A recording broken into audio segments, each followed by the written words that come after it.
So for subscribers of my channel, I know it's a little weird to go from Someone should bomb that building. to Sonic Frontiers, but somehow I gotta justify all the time I've been spending watching Sonic instead of making YouTube videos, so I figured I'd talk for a bit about the new Sonic Frontiers gameplay that has been shown off. A game that I'm very excited for, because as a few of you may know from my occasional Sonic drama videos I've posted on this channel, I'm a massive Sonic fan, to the point where I've played every mainline Sonic game multiple times, as well as keep up to date with any little Sonic news that comes out, which means I have been keeping up with the leaks, and I did know a lot of details about Sonic Frontiers before the gameplay was even shown. But now we finally have gameplay, and the reaction to it hasn't been positive in the slightest. Not everybody is saying it's shit, but majority of people think this gameplay reveal was garbage, including myself. And there's a ton of reasons for this, but for me personally, the number one make or break for this game is Sonic's momentum. In previous Sonic games, you had to rely on the spin dash and rolling down slopes in order to gain speed as Sonic. But in the past few years, Sega has heavily relied on the boost to the point where in the most recent Sonic games, momentum has been completely removed. Whether you run down a hill, up a hill, or on a flat plane, you're always going to go the same speed. And unfortunately, this is also the case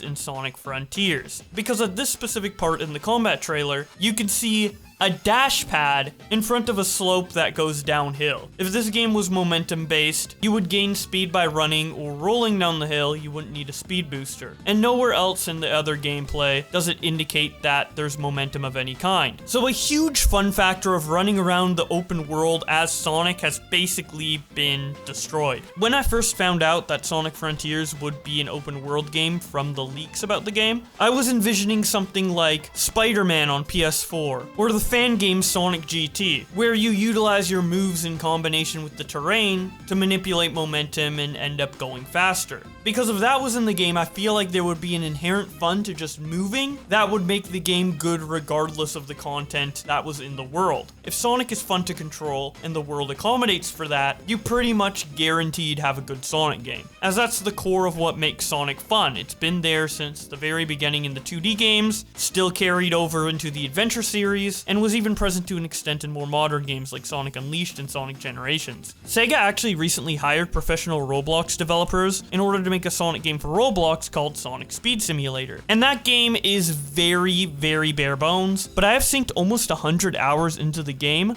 just because there's momentum and you're in a world with a bunch of loops and hills. There's not much to do in these worlds, but just the simple act of mindlessly running around is inherently fun and gets me coming back to the game, and proves that an open world Sonic game works really, really well if that momentum mechanic is there, which unfortunately it doesn't look like it's going to be there for Frontiers, which is my major disappointment with the game. So if running around the world as Sonic isn't going to have that inherent fun factor due to the momentum, we'll have to rely on other things in the game to make up for it, which is where I'm still critical of the game, but I'm a little more optimistic, but only because we haven't seen everything. Everything that was shown off, I'm not the biggest fan of. It looks like there's going to be multiple ways to climb up this tower, which is kind of cool. Maybe if there's some sort of challenge, like getting to the top of one of these towers in a certain amount of time, where you have to utilize these alternate paths in order to get to the top in time, that could be fun. But now I'm speculating on stuff that isn't guaranteed to be in the game, so that's not a good sign. The graphics look nice, other than the pop-in, which is just a technical thing, so I'm sure that will be improved before release or in a patch. I do think the spin cycle, which is that move where Sonic creates a circle around himself which causes a gust of air to form, is a really cool addition to the game. It gives another way to attack enemies that isn't just the homing attack that we've been using for the last 20 years. Other combat options like the air kick looks pretty cool, but the weird move where you like instantly zoom back and then dash back forward into the enemy just looks super clunky. You might have thought it was a jump cut in the video, but no, Sonic actually does move back in like 2 frames and then just moves forward with a more powerful attack. It just looks like a more powerful and clunkier homing attack. I don't really know what extra utility that move would give that normal kicks wouldn't, other than dealing more damage. It might be some sort of special move that you can only use sometimes, based on an energy meter that seems to fill up every time you defeat an enemy, do tricks in the air, or break objects. It might also be the boost gauge. I don't know. The HUD elements are gone, but it looks like some sort of particles are going into the bottom right, so I think that's what that is. Again, I have to speculate because the way IGN and Sega decided to show this off was extremely strange, and I don't think it did the game any favors. Normally, before you do these type of gameplay showcases, there's a trailer or a narrated overview that shows you or tells you about elements in the game that is relevant to the later, longer gameplay footage that gets shown, but we didn't get that, so as long as a lot of this footage is,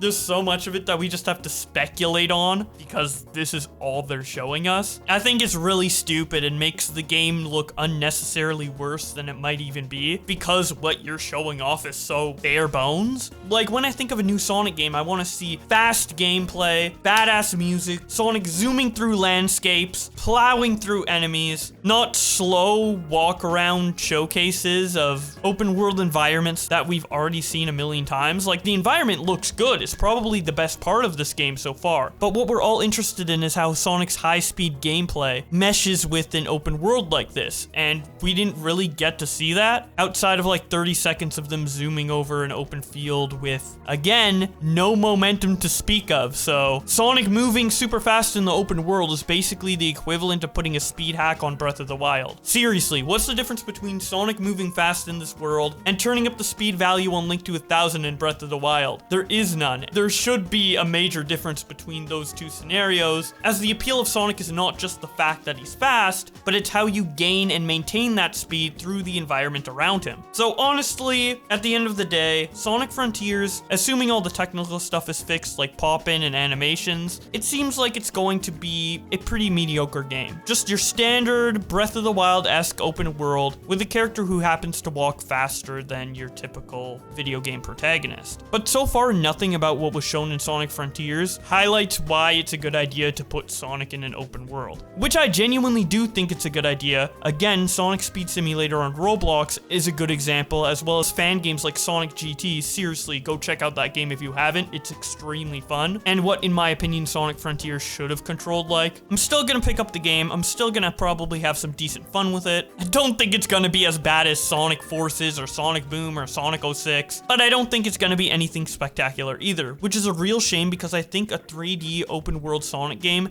has so much potential if done right. But unfortunately, from what I've seen, it doesn't seem like it's been done right. But I hope to God I'm wrong. Even though there won't be momentum in this game, maybe all the other stuff we have yet to see will make up for it. I mean, the combat looked pretty cool. According to the leak, there's these cyberspace levels, which play like the daytime stages from Unleashed and the modern Sonic stages from Sonic Generations. So that could be fun if they aren't as badly designed as the ones in Forces. There could be Chow in the game, because when Sonic completed puzzles in the first footage shown, he got rewarded with fruits that look like Chow fruit. And there's also these little rock-esque creatures that kind of look like a variation of Chow near the hamster wheel puzzle. The idea of running around the open world and then just finding a segment of it that is dedicated to raising Chow would be really cool, like a peaceful zone that enemies can't go into that is essentially an open world equivalent of the Chow Garden. According to the leaks, there's going to be a skill tree for Sonic to unlock new moves, so adding the Chow to that game, which also has leveling up features, kind of maybe makes sense if I stretch the truth a little bit. If I want to stretch this theory even further, Sonic Speed Simulator, which was officially commissioned to be made by Sega, has Pet Chow as a major function in the game, so maybe they told the Roblox developers to add that in order to have some cohesion with Sonic Frontiers. I mean, the game is already kind of open world, so they could have given these Roblox developers instructions on how to vaguely make the game based on what is in Sonic Frontiers. But the problem with all of this is that all my potential optimism for this is based on speculation and stuff that wasn't shown, and everything that was shown, outside of a couple things like the spin cycle move, looked bad, unfortunately, which sucks so much, not only because it will be another mediocre Sonic game 5 years after we got a mediocre Sonic game, but because I think open world was truly the best direction for Sonic, and they fucked it up. Honestly, Sega should just go back to hiring fan developers to make their games instead of their actual team, because the last time that happened, Sonic Mania was created, which is undeniably the best Sonic game made in the last decade. But that's just my thoughts on Sonic Frontiers so far. I would love to hear your opinions on this in the comments section below. If you enjoyed this video and would like to see me make more gaming videos in the future, be sure to leave a like on this video and let me know on my Twitter. If you want to hear me talk about more about Sonic Frontiers right now, I do have a live stream that I did on my Twitch channel talking about the game a couple days ago, so I'll leave the link to that in the description below. But with all that being said, thank you guys so much for watching,